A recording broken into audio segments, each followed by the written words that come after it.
What is going on, everyone? I'm Jeremy. Obviously, I am not Christine Gritman, but she is kind of feeling under the weather today. But I'm going to be on talking to you guys, and I am super excited to be hanging out with you all today. So, let's talk about brand airs every Friday at noon Eastern on Facebook, Twitter, LinkedIn, and YouTube. We also have a Twitter chat every Tuesday called Chat About Brand on the same topic that we're going to be talking about in the live show. This topic was branding your cause. We have some great discussions on how brands have incorporated the cause they follow into their own brands, as well as how those causes themselves can work on their branding. We have two exciting, super fun guests today. I'm super excited to talk and chat with them.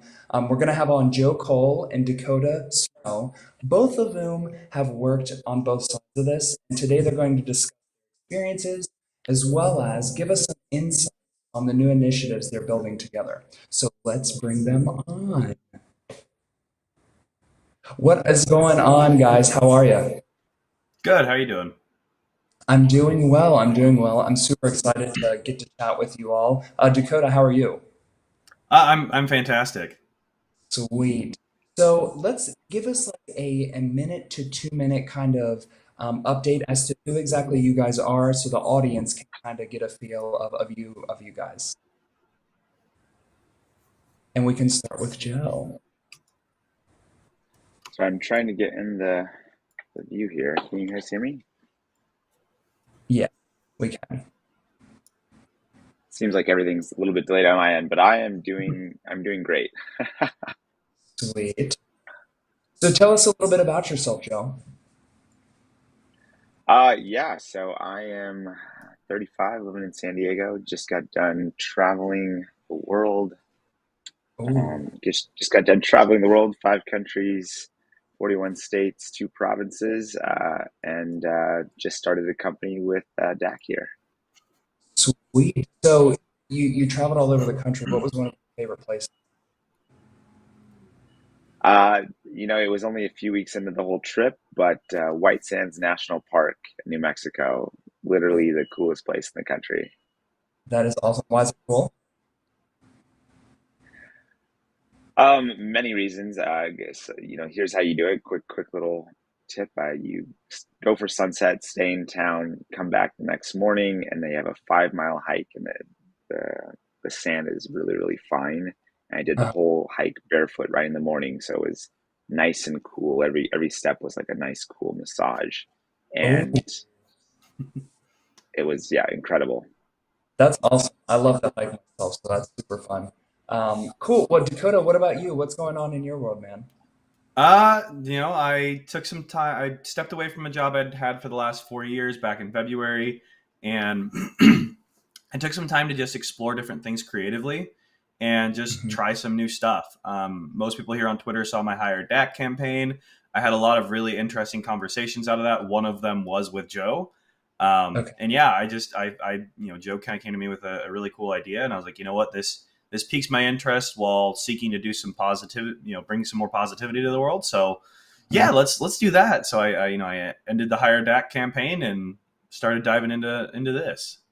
I love that. And I love this whole idea that you guys are developing and throwing around. I don't know much about it, but I'm excited to kind of get into that today. Let's dive in here about branding your cause. Okay, and this can be a couple of things.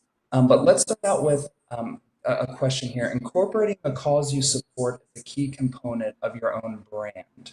So what might something like that look like? Incorporating that cause as a key component of your brand. And we can start out by asking this Dak.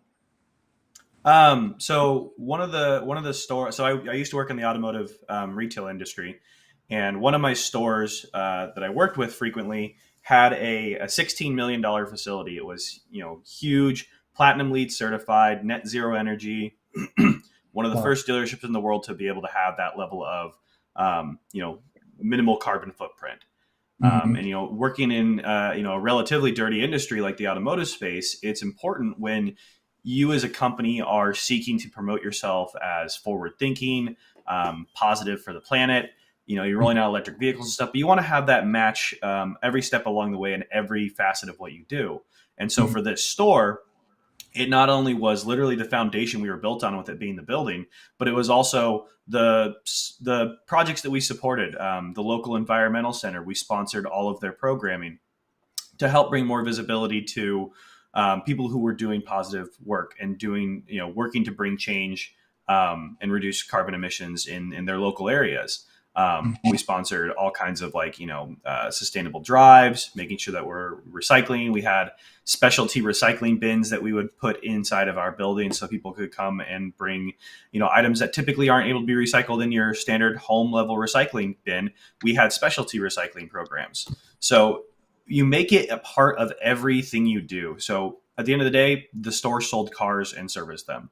Really not that crazy of an idea, but when you make, supporting green energy for that store in particular, when we made that supporting green energy as like a foundational driver for how we did business, that really, it just became a part of the personality of the company. And it didn't become anything that was difficult to do or hard to do. It was just something we did, and it was an everyday thing, and it was easy to do, sustainable to do. It was you just got to kind of incorporate it into the way of life within your company. Yeah, you kind of live it out, right, as the company and organization through everything that you promote, right?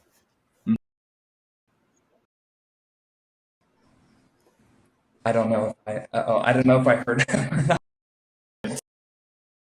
pop that question over to you as well.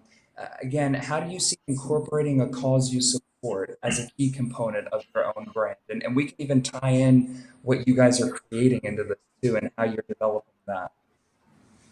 Yeah, I mean, when I lost my job in the pandemic, and I kind of decided to moving away from like these very corporate brands. I've worked on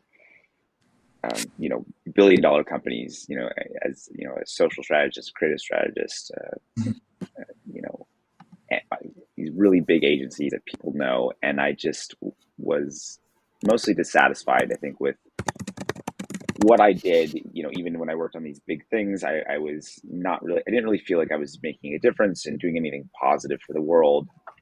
I got the opportunity to work in the Georgia runoff, thanks to Creators for Georgia, the Senate runoff right after the 2020 election. And I worked across two different organizations, and the public facing one, I was the basic creative strategy director and account manager for a team of distributed creatives. And we did a bunch of cool stuff on social. We really needed to have a social presence because what we were doing was relational organizing.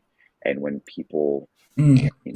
like, hey, what's this about? I've never heard of that.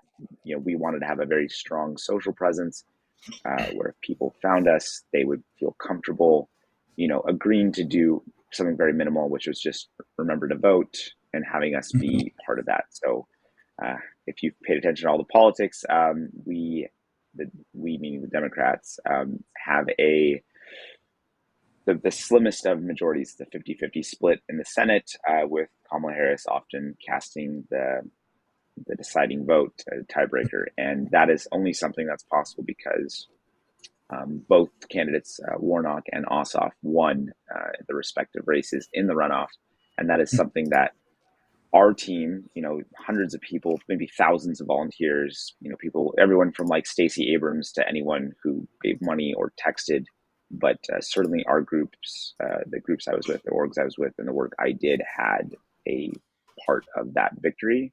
Mhm. So doing that, I mean, the morning of January 6th started off really, really awesome because, we put in all this work and we won. And then, of course, January 6th turned into a nightmare. But it Right. started off really awesome. And that feeling is something that I was like, I want to chase that. I want to feel good about the work I'm doing and the brands I'm working Mhm. on, the companies I'm doing. Like, I don't want to work necessarily on these big brands doing work that doesn't do anything, that doesn't actively make the world a better place. So I put kind of like, this is my mission statement. I want to make the world a better place. And that led me to the two clients, my two main clients I had over the next year and a half. One was Clean Creatives. So and there are basically our main client at the moment. We're actively working to sign other clients to our company, but Clean Creative's mission is their main mission is to get ad agencies to stop working on fossil fuel clients, and it's been really fun to work there because our target audience is people that make ads instead of the regular Gen Pop, and because of that, we get to do these really fun campaigns that nobody else can do. We're a nonprofit where you have a really interesting audience. Ad Twitter, marketing Twitter is often a big focus of that. So I get Okay. to talk to the people who I'm already talking to on a personal level. That's been really fun. We've won a couple small awards. We're definitely doing award-winning caliber work. This next year, we're going to have a PR team and actually submit for all the awards that we should have won last year. We're going to actually submit this year because we're doing great stuff. We're getting press.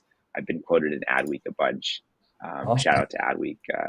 Definitely love it. And then the other main client I had was We Are Rosie, and we're by the way, Stephanie and everyone at We Are Rosie, we're definitely coming to pitch you guys on our new company. We definitely want to work with you, but they're doing amazing work in the notion of work itself. Like they talk a lot about the future of work and what that looks like to them.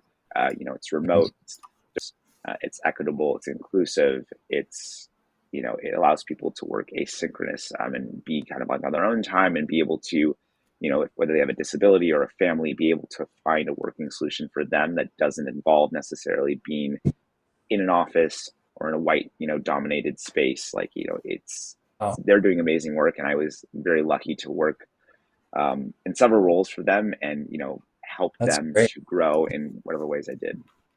That's awesome. I love that. So Dakota, let me shift back over to you now, and I'm gonna pitch this question to you. So with branding your calls, there's some type of visual aspect to it, right? You live and Mhm. breathe it as a company, but you gotta get it out there on social and all these different places. So applying your branding to a calls for visibility, what might that look like when trying to brand your calls?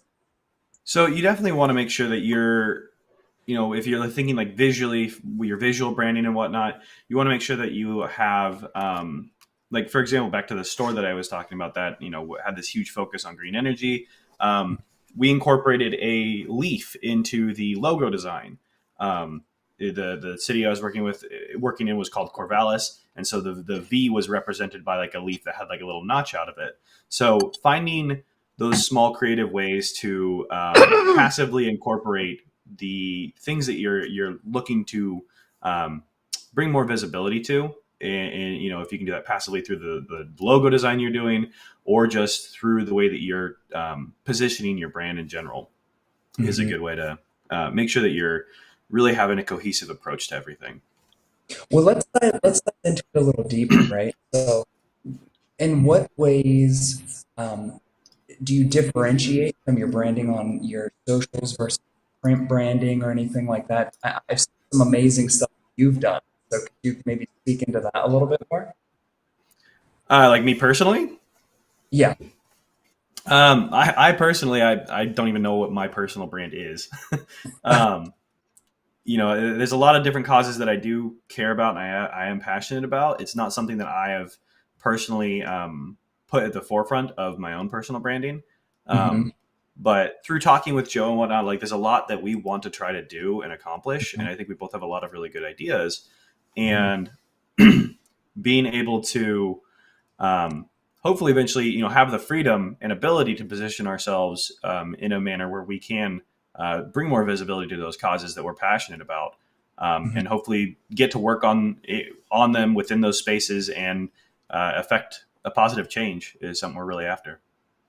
I think that's great because one of the things that we think about is creating content for a positive change as well. So I just love that. So now let's change into this thing that you guys are creating, which I'm super excited to hear a little bit more about. So a clear question that I want to ask you is, what are you guys developing? What's kind of in the creation process? And that's whoever wants to take the Yeah, question. Joe, you can take yeah, that. I could jump in on that. Yeah. So this is the company we're developing is called Lots of Good Ideas, and it is that's what we're going to be selling. We're going to be selling ideas as a service, and we're going to have lots of good ones because that's been my career, right? I've been as a creative strategist, working with people, coming up with ideas, and then communicating them to other people who help us develop them or flesh out further parts of it. Um, for my work in the last 6 months for Clean Creatives and We Are Rosie, I was describing myself. I had fancy titles with both companies. With the We Are Rosie, it was my third role with them, and I had a title that I helped for a role that I helped write the job description. But when talking about my work for them and talking about my work for Clean Creatives, I just to make it easy for people, I just said, hey, I'm an ideas guy. I think of things, I try to communicate them in the best way I can, whether that's an email or a Slack or a phone call or a big fancy deck or whatever it is, and then help us figure out how to execute it. If it's not me that's personally executing, it's like, okay, let's hire a team of creatives. Like with Clean Creatives, we've chatted with some of the most interesting, in my opinion, and smartest creatives in the industry. We work with production houses. We currently are working on a big can idea. So anybody that's going to can, keep an eye out for us because you will see us. And just being able to partner with these other people and get people, the recognition and pay them correctly. Like there's, we always try to pay the people that are working with us for Clean Creatives, even though we're a nonprofit. We want to make sure people are getting paid and not just paid, but paid at a fair rate. So yeah, it's something that's intrinsic to the groups I work with, to have this kind of bigger notion there. Well, that's super exciting. And you gotta so talk to me. I'm gonna hop over to Dakota now. Talk to me about how you guys are gonna brand this.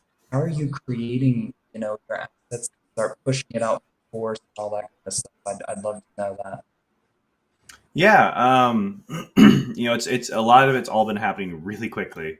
Mm-hmm. Um, Joe and I are still figuring out the branding. Like Joe scratched out a temporary logo on a piece of paper this morning, because things are still just happening so quickly. I spent 2 days in San Diego this week to meet up with Joe, and just go over a ton of stuff.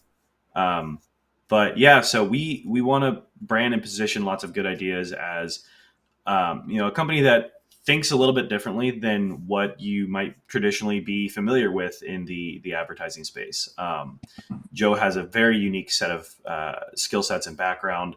I come from a very different place from what Joe comes from, and we have this idea of we want to be able to stack experience and creativity and diversity. So whether that's diversity in your background, your lived experience, your cultural experience, your work history, whatever it is, we each have a very unique experience that can be brought to the table and a lot of unique ideas from each perspective that can be applied to the different challenges that we will face, and the different brands face that they come to us to help solve. So we really want to promote it as something that um, seeks to try to do things a little bit differently than the way things have always been done. Mm-hmm. I love that. Yeah, and then just to sorry, just to piggyback on that, yeah, we're very, very good at branding.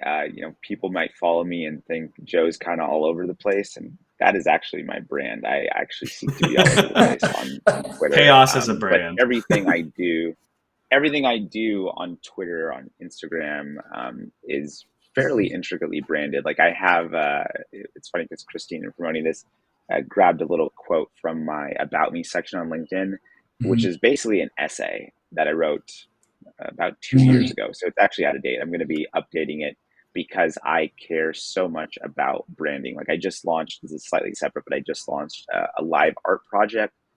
Shout Oh, out wow. to that Jupiter Sunsets. And I just launched it publicly because I cared so intricately about the branding of it.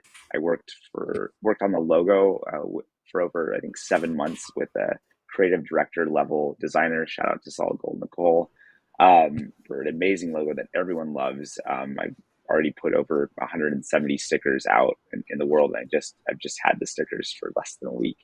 Um, and I just ordered 500 more because it's such a tight logo, and that is how much we care. Like, we care so much about the branding of what we're doing that this is our public launch. This sense, in a sense, like, this is our first of two soft launches. We have a hard launch coming up sometime towards the end of June. We're going to have a second soft launch. We have kind of a slightly sketched out, but me and Dak have talked at length about how we're going to be slowly rolling this out and getting people on board with what we're doing, because in doing so, we want to be able to say to other companies who don't have the branding and don't have the social media and don't have the Mhm. website and don't have kind of a cohesive message, mission statement, you name it. We Right. want to be able to say to them, like, look, we get that so intimately, so intricately, that look how good ours is. Just the fact that it's coming together still is, Uh-huh. just the fact that we started as a company. When I said to my sister, hey, I have a good idea for a name for a company, about 34 days ago. I might be off by 1 or 2 days, but just over 4 weeks ago. So That's we've been moving really quickly. We have, yep. I believe today we're getting our EIN, or maybe very, very soon.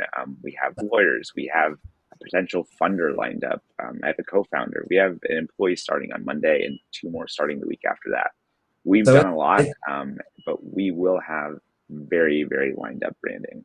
that's awesome. So it's coming along really quickly, right? Mm-hmm. Yeah, Definitely, yeah. It's coming together very fast, and we're kind of along for the ride at the moment. that's great. So we have a question. We asked a question in our chat about brand Twitter chat, and it's from Dave Bender. So a lot of the times, there's so many organizations and causes that you can support, right? And his question is how do you choose which ones to support and which ones not to?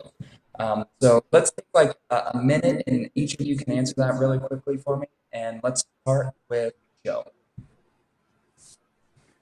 Yeah, so I mean, we're still working on our entire mission statement. We got it somewhat sketched out, but the first line is going to read something like, our dream is to make the world a better place. So Mhm. if the work we're doing or the people we're working with aren't doing that in some capacity, we will Mhm. say, okay, in order to work with us, here's what we want to see you do. And if you're not interested in that, we won't care, because we're going to have very soon. I mean, we're going to grow very quickly because we're currently talking to something like 35 different clients for new Mhm. business. We're going to Oh, grow very soon. We won't. I refuse to work with some company just because they want to throw money at us because we're going to be doing mm, amazing award-winning work. I mhm, don't mhm. want your money. I don't care. Like, I Right. have no desire to ever be rich. Yeah. I'm going to cap my salary, well below $1 million, because even as CEO, I don't want the money. I don't want to be rich. I want to Right. make the world a better place. I will Uh, use that money to invest in the company, to invest in the community, to donate to arts foundations, nonprofits, you name it. That's what we're going to do. And it's just a very different approach than, frankly, what any other company is doing in the space, because most people don't start uh, a startup in order to be a thousandaire. And that is something that I have no problem being, because I want to yeah. make the world a better place, and me having $20 million in the bank account doesn't I do that. love that. Okay, Using that Dakota, money for really good, quickly. well, Yeah, like you said, like the question said, there's a lot of different places you could do, and you can't do everything, and so it's a Mhm. matter of figuring out what is the most important to you and what is potentially the most urgent that needs to be addressed.